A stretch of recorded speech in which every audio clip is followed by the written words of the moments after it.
बल्दिया उज़्मा के सफाई मुलाजिमीन की हड़ताल जारी है। मजदूर यूनियन की जानिब से एहतजाजी मार्च निकाला गया। ये मार्च डॉक्टर बाबा साहेब अम्बेडकर मुजस्समे से म्यूनिसिपल कॉरपोरेशन तक निकाला गया।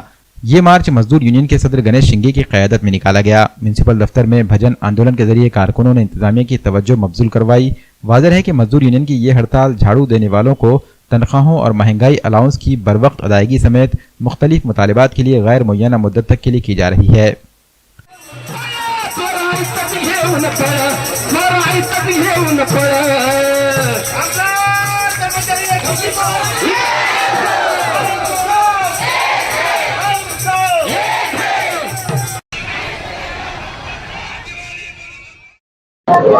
नांदेड वगळा शहर महानगरपालिका कामगार कर्मचारी युनियनच्या वतीने नांदेड महानगरपालिका मुख्य कार्यालयावर डॉक्टर बाबासाहेब आंबेडकर यांच्या पूर्णाकृती पुतळा रेल्वे स्टेशनच्या समोरून महानगरपालिका मुख्य कार्यालयावर मोर्चा काढून आम्ही या ठिकाणी मोर्चा विसर्जन करून भजन आंदोलनाची सुरुवात या ठिकाणी करणार आहोत। मोर्चाचं आयोजन याच्यासाठी केलं होतं। महानगरपालिका प्रशासनाकडे आम्ही 1 ऑगस्ट 2023 पासून कंत्राटी व कायम कर्मचाऱ्यांच्या प्रश्नाबाबत सातत्याने पाठपुरावा करीत होतो, परंतु महानगरपालिकेचे माननीय प्रशासक तथा आयुक्त यांनी 1 सप्टेंबर रोजी मला पत्र देऊन मी कंत्राटी कर्मचाऱ्यांशी बोलणार नाही आणि कायम कर्मचाऱ्यांचे प्रश्न सोडवण्यासाठी तुमच्यासोबत बैठक होतो म्हणून त्यांनी मला पत्र दिलं आणि 5 सप्टेंबर 2023 रोजी माझ्यासोबत बैठक झाली आणि त्या बैठकीमध्ये कायम कर्मचाऱ्यांचे प्रश्न जसे की 85 लाख रुपये महागाई भत्ता आणि 7व्या वेतन आयोगाच्या थकबाकीची रक्कम मिळण्यासाठी त्यांनी प्रक्रिया चालू केलेली आहे।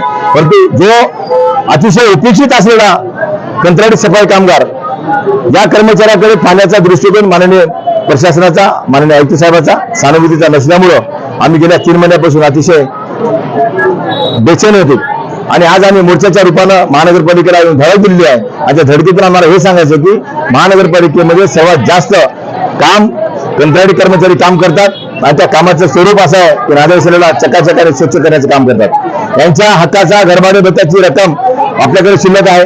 2010-2017च्या फरकाची रक्कम आपल्याकडे शिल्लक आहे। स्वच्छ संरक्षण अभियानामध्ये काम केलेल्या कर्मचाऱ्यांनी अतिरिक्त केलेल्या कामाचा मोबदला आपल्याकडे शिल्लक आहे। ईपीएफ आणि यूएसआयचा पैसा वेळेवर भरणं बंधनकारक असताना गेल्या 5 वर्षापासून महानगरपालिका प्रशासनाने या कंत्राटी कामगाराचा पैसा ईपीएफ कडे भरणा केलेला नाही, म्हणून आज आम्ही मोर्चाच्या माध्यमातून या ठिकाणी आलेलो आहोत। आज आमच्या प्रश्नाची सोडवणूक प्रत्यक्षरित्या आमच्या पॉकेटमध्ये पैसे आल्याशिवाय आणि आश्वासनावर आम्ही भरोसा करणार नाही। जोपर्यंत आदेश मिळणार नाही तोपर्यंत आमचं आंदोलन हे कायम चालू राहणार आहे आणि आम्ही आदेशावर किंवा आश्वासनावर हे आंदोलन परत घेणार नाही। माझी महानगरपालिका प्रशासनाला विनंती आहे, आमच्या सहनशीलतेचा अंत बघू नका आणि आमची आंदोलनाच्या बाबतीमध्ये परीक्षा घेऊ नका। आम्ही सर्व बाजूने सक्षम आहोत एवढा इशारा देऊन मी आज आपलं मनोगत व्यक्त करतो। धन्यवाद।